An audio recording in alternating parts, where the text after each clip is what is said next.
নমস্কাৰ ছাত্ৰ ছাত্ৰীসকল মই কাজল কুসুম দেৱী আজি মই তোমালোকৰ সৈতে আলোচনা কৰিম অষ্টম শ্ৰেণীৰ সমাজ বিজ্ঞানৰ পৰা ভূগোল খণ্ডৰ পাঠ 4 বসতি গ্ৰাম্য জীৱন আৰু নগৰীয়া জীৱনৰ অংশ 3 ইয়াৰ আগৰ অংশটোত আমি আলোচনা কৰিছিলো নগৰীকৰণ প্ৰক্ৰিয়া সম্পৰ্কে এতিয়া আজিৰ ভিডিঅটোত তোমালোকে কি জানিব পাৰিবা এবাৰ চোৱা প্ৰথমতে বিভিন্ন শ্ৰেণীৰ নগৰৰ ধাৰণা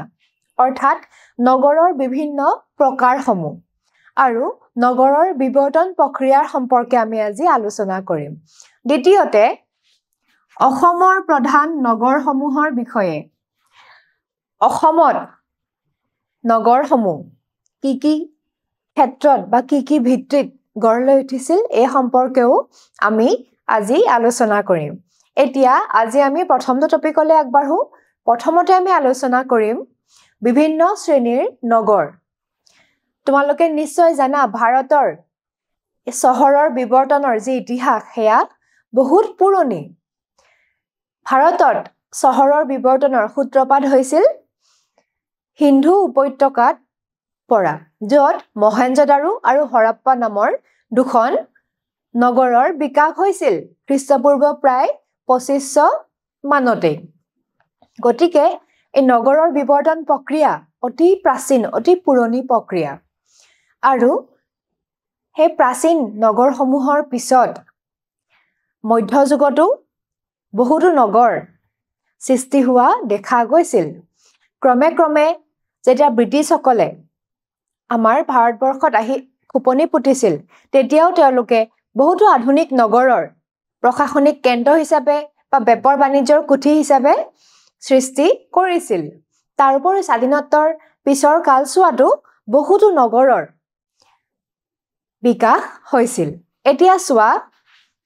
ভাৰতত নগৰ উৎপত্তিৰ ইতিহাস অতি পুৰণি প্ৰাক ঐতিহাসিক কালৰ পৰাই ভাৰতত নগৰৰ বিকাশ সম্বন্ধীয় বহুতো তথ্য পোৱা যায় সিন্ধু নদীৰ উপত্যকাত হৰপ্পা আৰু মহেঞ্জোদাৰো নামৰ দুখন প্ৰাচীন নগৰ আৱিষ্কাৰ কৰা হৈছে গতিকে চোৱা এই নগৰৰ বিবৰ্তন কিমান পুৰণি হে প্ৰাচীন কালতে হিন্দু সভ্যতাত হৰপ্পা আৰু মহেঞ্জোদাৰো ইয়াৰ আৰম্ভণি কৰিছিল আৰু তাৰ পৰৱৰ্তী কালত বহুতো নগৰৰ সৃষ্টি হৈ আহিছে এতিয়া চোৱা উৎপত্তিৰ যুগ অনুসৰি ভাৰতৰ নগৰসমূহক তিনিটা শ্ৰেণীত বিভক্ত কৰিব পাৰি এতিয়া যদি আমি উৎপত্তিৰ যুগ চাও মানে কেতিয়া ইয়াৰ উৎপত্তি এই হিচাপে যদি আমি চাও তেতিয়া নগৰসমূহক তিনিটা ভাগত ভাগ কৰিব পাৰি প্ৰথমটো ভাগ হ'ল প্ৰাচীন নগৰ এই প্ৰাচীন নগৰসমূহ বিশেষকৈ গঢ়ি উঠিছিল ধৰ্মীয় আৰু সংস্কৃতিৰ কেন্দ্ৰ হিচাপে আৰু মধ্যযুগীয় যিবোৰ নগৰ গঢ়ি উঠিছিল সেইবোৰ ৰাজ্যৰ দুৰ্গম কেন্দ্ৰ হিচাপেও গঢ়ি উঠিছিল আৰু সাংস্কৃতিক কেন্দ্ৰ হিচাপেও গঢ়ি উঠা দেখা গৈছিল তাৰ উপৰি চোৱা আধুনিক নগৰ এই আধুনিক নগৰ যে গঢ়ি উঠিছিল এয়া ঔপনিৱেশিকতাবাদৰ সময়ত গঢ়ি উঠিছিল বিশেষকৈ বাণিজ্যিক কাৰণবশতঃ বা প্ৰশাসনিক কাৰণবশতঃ এই নগৰসমূহ গঢ়ি উঠিছিল গতিকে উৎপত্তিৰ ফালৰ পৰা এই তিনিটা ভাগত ভাগ কৰিব পাৰি নগৰসমূহৰ বিবৰ্তনক এতিয়া চোৱা প্ৰাচীন নগৰৰ উদাহৰণ ইয়াত দিয়া আছে বাৰাণসী প্ৰয়াগ পুৰী মাদুৰাই আদি এতিয়া এই নগৰসমূহ প্ৰাচীন নগৰসমূহ সংস্কৃতি আৰু ধৰ্মীয় কেন্দ্ৰ হিচাপে গঢ়ি উঠিছিল আৰু পিছলৈ এইসমূহ তীৰ্থস্থান হিচাপেও আত্মপ্ৰকাশ কৰিছিল এই চহৰসমূহে তাৰপিছত চোৱা মধ্যযুগীয় চহৰত চোৱা দিল্লী হায়দৰাবাদ জয়পুৰ আগ্ৰা নাগপুৰ আদি এইসমূহ মধ্যযুগীয় চহৰে বিশেষকৈ ৰাজ্য আৰু ৰাজ্যৰ দুৰ্গম কেন্দ্ৰ হিচাপে গঢ় লৈ উঠিছিল ৰজা সেই সময়ত যেহেতুকে ৰজাই ৰাজত্ব কৰিছিল গতিকে তেওঁলোকে দুৰ্গম কেন্দ্ৰ হিচাপে এইসমূহ গঢ়ি তুলিছিল তাৰ উপৰিও এই মধ্যযুগীয় নগৰসমূহো কি আছিল সাংস্কৃতিক আৰু ধৰ্মীয় ভিত্তিত বিকশিত হোৱা দেখা গৈছিল বিশেষকৈ প্ৰাচীন আমি যে আলোচনা কৰিলো আৰু মধ্যযুগীয় চহৰবোৰ ধৰ্মীয় আৰু সাংস্কৃতিক ভিত্তিত বিকশিত হোৱা দেখা গৈছিল এতিয়া চোৱা আনহাতে ভাৰতত থকা ব্ৰিটিছ আৰু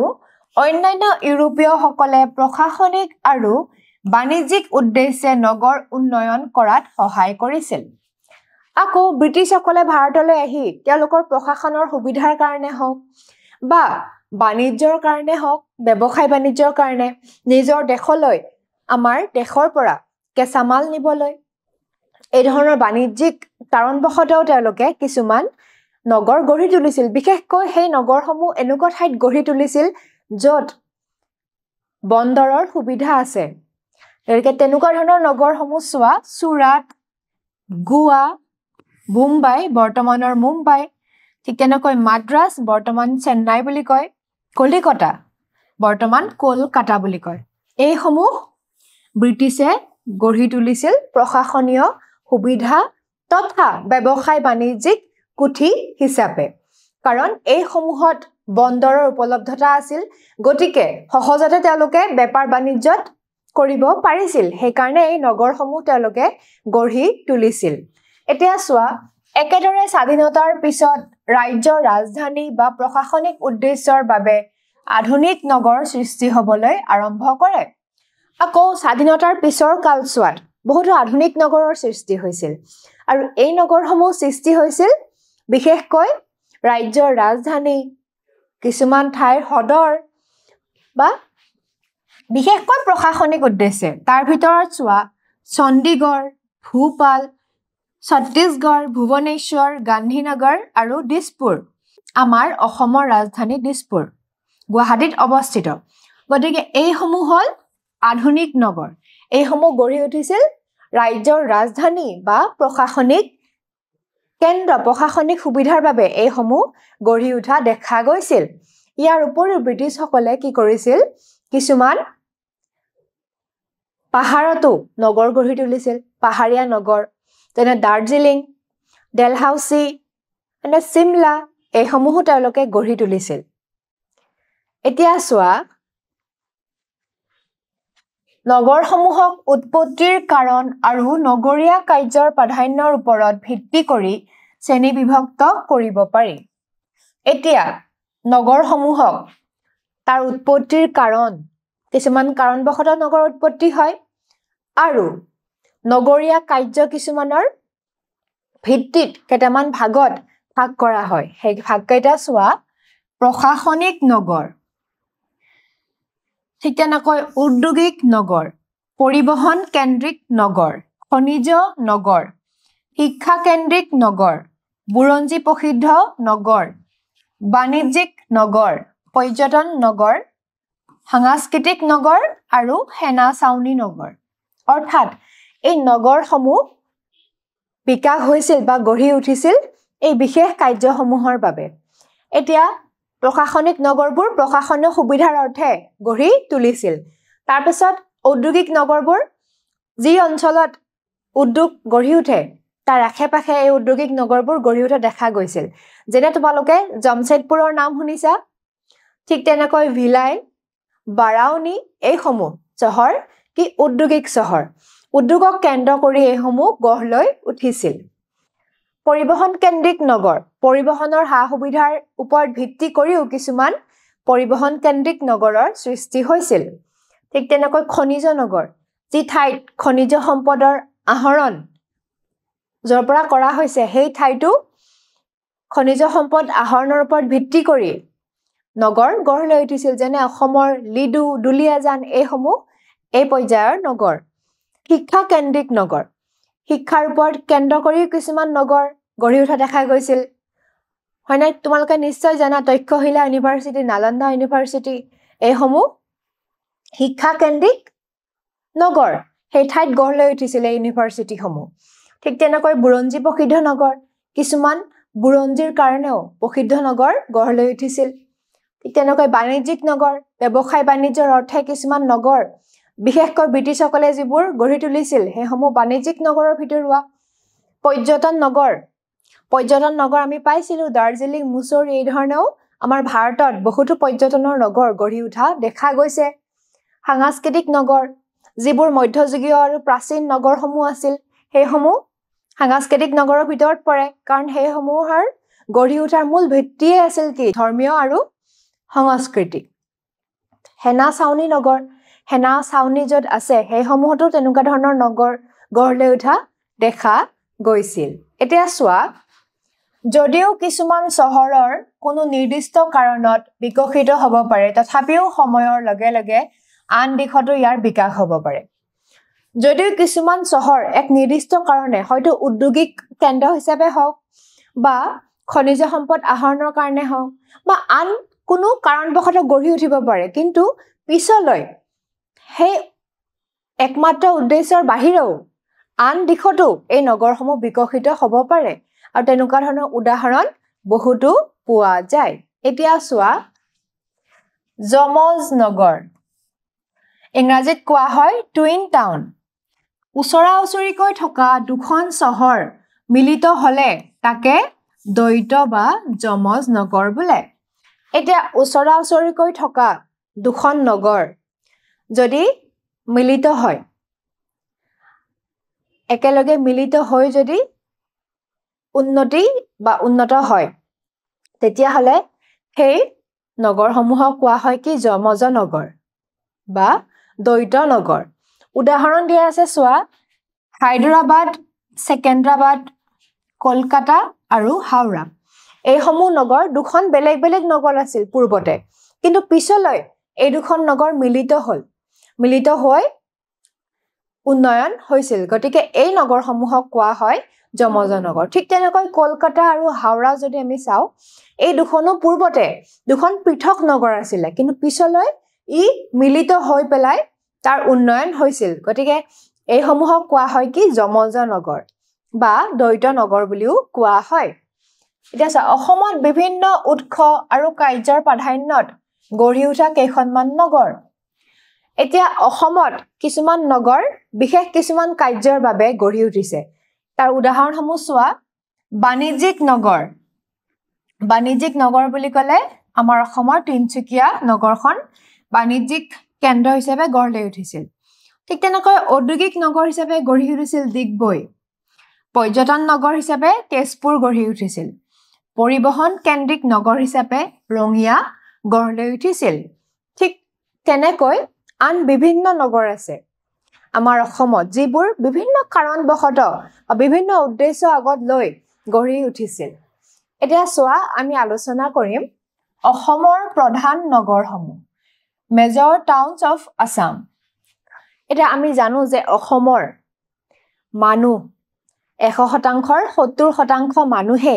কৃষিৰ লগত জড়িত হয়নে তেওঁলোকৰ মূল জীৱিকা কি কৃষি হয়নে অসম মূলতঃ কৃষিভিত্তিক ৰাজ্য গতিকে অসমৰ প্ৰায় 70% লোক এতিয়াও কৃষি আৰু অন্যান্য প্ৰাথমিক কামত নিয়োজিত এতিয়া অসমৰ 70% লোকে কৃষি আৰু তাৰ লগতে আন প্ৰাথমিক বৃত্তিসমূহ যেনে পশুপালন মীন পালন বনজ সম্পদ আহৰণ এই সমূহৰ লগত জড়িত এতিয়া অসমতো লাহে লাহে দেখা গৈছে নগৰীকৰণ প্ৰক্ৰিয়াৰ মানে অসমৰ গাঁওসমূহ লাহে লাহে নগৰলৈ ৰূপান্তৰ হোৱা পৰিলক্ষিত হৈছে তাৰ আঁৰত কিছুমান কাৰক আছে সো অসমত যে চহৰৰ সংখ্যা বাঢ়ি গৈছে কিয় বাঢ়ি গৈছে কাৰণ জনসংখ্যা বৃদ্ধি নতুন জিলা আৰু মহকুমা আদি সৃষ্টি অসমতো নতুন জিলা মহকুমাৰ সৃষ্টি হৈছে তাৰ উপৰিও জনসংখ্যা বৃদ্ধিও এটা কাৰণ যাৰ ফলত সেই গাঁৱলীয়া বা গাঁও এখন নগৰলৈ ৰূপান্তৰ হোৱা পৰিলক্ষিত হৈছে আগৰ কৃষিভিত্তিক কেন্দ্ৰ বৰ্তমান ব্যৱসায় কেন্দ্ৰলৈ ৰূপান্তৰ হোৱা পৰিলক্ষিত হৈছে গতিকে এতিয়া চোৱা পৌৰসভা প্ৰশাসনৰ দ্বাৰা পৰিচালিত অসমত 84খন পূৰ্ণাংগ চহৰ আছে মানে অসমৰ 84খন 84খন পূৰ্ণ চহৰ আছে যাক নিয়ন্ত্ৰণ কোনে কৰে পৌৰ নিগমে পৌৰসভাবোৰে যেনেকৈ গাঁওসমূহৰ কাৰণে পঞ্চায়তৰ ব্যৱস্থা আছে গাঁৱলীয়া কাৰ্যসমূহ চোৱাচিতা কৰিবৰ কাৰণে ঠিক তেনেকৈ নগৰীয়া বসতি পৰিচালনা কৰাৰ কাৰণে পৌৰসভা ব্যৱস্থা আছে গতিকে আমাৰ অসমত 84খন পৌৰসভাৰ দ্বাৰা প্ৰশাসিত পূৰ্ণাংগ চহৰ আছে এতিয়া গুৱাহাটী আমাৰ অসমৰ এখন চহৰ বা ইয়াক মহানগৰ বুলিও কয় এটা চোৱা যদিও অসমত 1 লাখ বা তাতকৈ অধিক জনসংখ্যা থকা বহু চহৰ আছে তথাপিও কেৱল গুৱাহাটীহে চহৰ হিচাপে স্বীকৃতি লাভ কৰিছে কেৱল গুৱাহাটী চহৰতহে পৌৰ নিগম আছে তে চোৱা যদিও অসমত এনেকুৱা বহুতো চহৰ আছে যাৰ জনসংখ্যা 1 লাখ বা তাতকৈ বেছি কিন্তু গুৱাহাটী চহৰখনহে কি এখন চহৰ হিচাপে বা এখন মহানগৰ হিচাপে স্বীকৃতি লাভ কৰিছে আৰু অসমত যিমান চহৰ আছে গোটেই চহৰসমূহৰ ভিতৰত অকল গুৱাহাটী চহৰখনকহে পৌৰসভাৰ দ্বাৰা পৰিচালিত হয় গতিকে গুৱাহাটীহে চহৰ বুলি বিশেষকৈ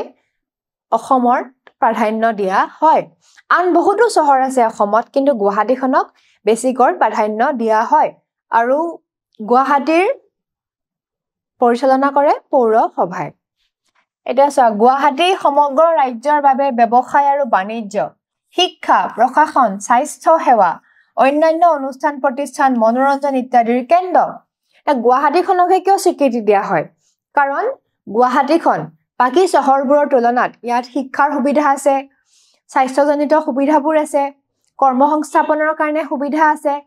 আন বিভিন্ন ধৰণৰ সুবিধাৰ বাবে গুৱাহাটীখনক চহৰ হিচাপে স্বীকৃতি দিয়া হৈছে এতিয়া চোৱা অসমৰ অধিকাংশ চহৰ ব্ৰহ্মপুত্ৰ উপত্যকাত অৱস্থিত ইয়াৰে অধিকাংশই মূলতঃ প্ৰশাসনিক চহৰ হিচাপে সৃষ্টি কৰা হৈছে সেইবাবে ইয়াৰে অধিকাংশ জিলা বা মহকুমাৰ মুখ্য কাৰ্যালয় এতিয়া অসমত যিমান চহৰ আছে বেছিভাগেই ব্ৰহ্মপুত্ৰৰ উপত্যকাত অৱস্থিত আৰু এই চহৰসমূহৰ বিকাশ হৈছিল প্ৰশাসনিক কাৰণবশতঃ প্ৰশাসনিক কেন্দ্ৰ হিচাপে বিশেষকৈ জিলাৰ সদৰ মহকুমা এই ধৰণে অসমৰ চহৰসমূহৰ বিকাশ হৈছিল যিবোৰ ব্ৰহ্মপুত্ৰ উপত্যকাত অৱস্থিত এতিয়া চোৱা ইয়াৰে বহু চহৰ অৰ্থনৈতিক শৈক্ষিক আৰু সাংস্কৃতিক কাৰ্যকলাপৰ প্ৰাণকেন্দ্ৰ অসমত এনেকুৱা চহৰো আছে যিবোৰ চহৰ অৰ্থনৈতিক সামাজিক সাংস্কৃতিক প্ৰাণকেন্দ্ৰ স্বৰূপ এইসমূহ কি গুৱাহাটী তেজপুৰ যোৰহাট ডিব্ৰুগড় নগাঁও শিলচৰ ডিফু এইসমূহ কি শিক্ষা সংস্কৃতি অৰ্থনীতিৰ কেন্দ্ৰ হিচাপে এইসমূহ গঢ়ি উঠিছিল এই চহৰসমূহ অসমৰ কিছুমান চহৰ এতিয়া চোৱা এই মানচিত্ৰখন অসমৰ ইয়াত দিয়া আছে অসমৰ বিভিন্ন জিলাৰ সদৰসমূহ আৰু ৰাজ্যৰ ৰাজধানী গুৱাহাটী দিছপুৰ দেখিছানে দিছপুৰ এয়া হল কি ৰাজ্যৰ ৰাজধানী আমাৰ অসমৰ ৰাজধানী ঠিক তেনেকৈ তোমালোকে নিশ্চয় দেখিছা এই যে চিহ্নবোৰ আছে এইবোৰ হল জিলাৰ সদৰ এইবোৰ সকলো জিলাৰ সদৰ যত তোমালোকে এই সাৰ্কুল চিহ্নটো দেখিছা এইবোৰ জিলাৰ সদৰ মানে এইসমূহ জিলাৰ সদৰ হিচাপে গঢ়ি উঠিছিল আৰু দিছপুৰখন কি ৰাজ্যৰ ৰাজধানী অসমৰ ৰাজধানী হিচাপে গঢ়ি উঠিছিল গতিকে আজি মই তোমালোকক যিখিনি বুজালো নগৰৰ বিৱৰ্তনৰ সম্পৰ্কে তাৰ উপৰিও অসমৰ বিভিন্ন নগৰৰ বিষয়ে নিশ্চয় তোমালোকে বুজি পালা এতিয়া তাৰ ওপৰত ভিত্তি কৰি এই প্ৰশ্নকেইটা চোৱা প্ৰথম প্ৰশ্নটো চোৱা ব্ৰিটিছ আৰু আন ইউৰোপীয় লোকসকলে ব্যৱসায়িক আৰু প্ৰশাসনিক সুবিধাৰ বাবে গঢ়ি তোলা এখন নগৰ হল আমি জানো যে ব্ৰিটিছসকল যেতিয়া আমাৰ ভাৰতলৈ আহিছিল তেওঁলোকে বাণিজ্যিক কেন্দ্ৰ হিচাপে প্ৰশাসনিক সা সুবিধাৰ বাবে কিছুমান নগৰ গঢ়ি তুলিছিল এতিয়া কোনখন ইয়াৰ পৰা এই অপচন কেইটাত দিয়া আছে এখন নগৰৰ নাম যিখন ব্ৰিটিছে গঢ়ি তুলিছিল এটা কোনখন হ'ব বাৰু প্ৰথমতে দিয়া আছে ডিগবৈ এখন অশুদ্ধ দ্বিতীয়তে দিয়া আছে পুৰী এখনো অশুদ্ধ তৃতীয়তে দিয়া আছে নাগপুৰ এখনো শুদ্ধ চতুৰ্থতে দিয়া আছে গোৱা এখন শুদ্ধ গোৱাত তেওঁলোকে ব্যৱসায়িক আৰু প্ৰশাসনিক সা-সুবিধাৰ বাবে গোৱা এখন চহৰ হিচাপে তেওঁলোকে গঢ়ি তুলিছিল 2 নম্বৰ প্ৰশ্নটো চোৱা পৌৰসভা প্ৰশাসনৰ দ্বাৰা পৰিচালিত অসমত 64খন পূৰ্ণাংগ চহৰ আছে শুদ্ধ নে অশুদ্ধ আমি পাইছিলো এটা তথ্য যে অসমত কিমানখন পূৰ্ণাংগ চহৰ আছে যিসমূহ পৌৰসভাৰ দ্বাৰা পৰিচালিত এটা ইয়াত দিয়া আছে 64খন এটো হয় জানো এটো অশুদ্ধ কাৰণ শুদ্ধ উত্তৰটো আছিল কিমান 84খন 84খন এতিয়া তৃতীয় প্ৰশ্নটো চোৱা ওচৰা-ওচৰিকৈ থকা দুখন চহৰ মিলিত হলে তাক দ্বৈত বা ডেশ চহৰ বোলে কি আছিল ওচৰা-ওচৰিকৈ থকা দুখন চহৰ যেটা মিলিত হয় উদাহৰণ দিয়া আছিল কলকাতা হাওড়া হায়দৰাবাদ সেকেন্দ্ৰাবাদৰ কি হ'ব উত্তৰটো যমজ চহৰ